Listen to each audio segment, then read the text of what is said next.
Et let's go, briefing de ta séance du jour. Tu retrouveras ta routine mobilité qui est identique à la semaine dernière. Ton warm-up est un petit peu différent. Tu auras toujours 3 tours à réaliser de 2 exercices. Le premier, c'est le Monster Walk. Donc, on va voir dans la vidéo que sur le Monster Walk, il a l'élastique au niveau de sa cheville. Dans le cas où on n'aurait pas la possibilité, toi, avec les élastiques de la caserne, de pouvoir réaliser ce mouvement-là, c'est pas grave, tu le fais sans élastique. L'objectif étant, quand tu le vois bouger, de garder les pieds comme ici, largeur épaule, et de te déplacer de façon latérale sans trop resserrer tes pieds ni trop écarter tes pieds. Ce qui va te demander d'engager le côté de tes cuisses, donc tes fessiers. Là, le fait qu'il ait un élastique, lui, il referme un petit peu plus les pieds.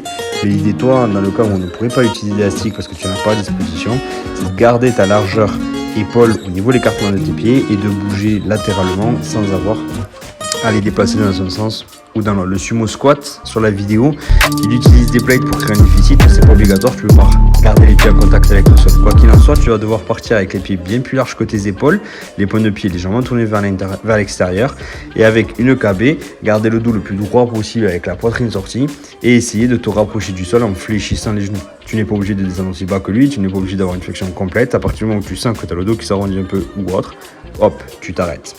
Ça, c'est pour ton warm-up. Tu as 3 tours à réaliser de ces 2 exercices-là. Tu as le nombre de répétitions qui est précisé. Pour la partie goblet squat, c'est exactement la même chose que la semaine dernière.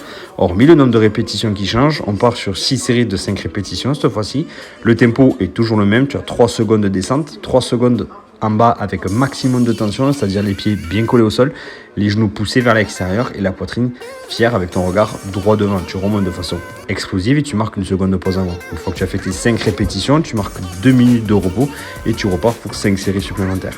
Sur cet exercice-là, je vais te demander de te filmer de 3 quarts face ou 3 quarts dos où je te vois intégralement, ce qui va me permettre de te voir bouger et de t'apporter des correctifs, comme je t'ai expliqué dans la vidéo briefing de la semaine. Pour la partie déadlift, c'est le même principe. Il n'y a rien qui change. Sauf que cette fois-ci, tu vas aller chercher un 5 heavy reps, donc 5 reps parfaitement bien exécutés, qui vont te permettre de pouvoir, derrière, réaliser 5 séries de 5 répétitions avec 2 minutes de repos entre chaque série. Même principe que pour le goblet squat, je vais te demander de te filmer pour pouvoir t'apporter des corrections. Pour rappel, sur ton deadlift, le mouvement est le suivant, tu as la vidéo qui est toujours disponible. L'idée au départ, c'est d'éviter de partir avec les poids au sol, je le rappelle comme la semaine dernière, parce qu'on n'a pas les poids qui sont adaptés. Donc l'idée, c'est de surélever les poids de façon à ce que toi, tu te retrouves dans cette position-là, c'est-à-dire les pieds qui sont largeur de hanche. Et une fois que tu as la barre qui est contre tes tibias, tu as le dos le plus droit possible avec les omoplates serrées l'une contre l'autre et les épaules qui sont juste au-dessus de ta barre. Ça, c'est pour la partie deadlift. Et pour finir, tu as une partie de renforcement musculaire avec 12 good morning. Tu as la vidéo ici qui est disponible. Attention sur cet exercice-là, l'objectif pour toi, c'est de garder le dos le plus droit possible. Donc, tu as vu au début, ce qu'elle fait, c'est qu'elle fléchit ses genoux et ensuite, elle pousse les fesses vers l'arrière avant d'envoyer ses épaules vers le bas et vers l'avant.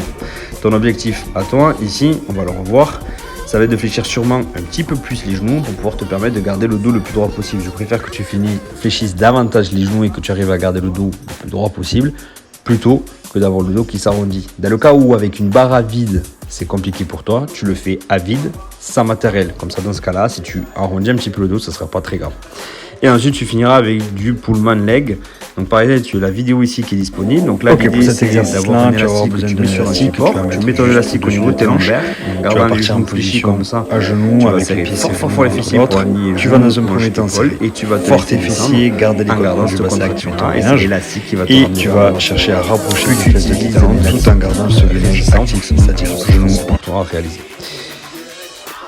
On est OK pour cette séance-là. Pense à te filmer sur le goblet squat, pense à te filmer sur le deadlift, à m'envoyer ces vidéos-là et à me faire un retour sur comment tu as vécu la séance. Est-ce que tu l'as vécu un petit peu mieux que la semaine dernière ou pas, pour qu'on puisse réajuster tout ça si jamais c'est nécessaire. Je te souhaite une bonne séance poulet.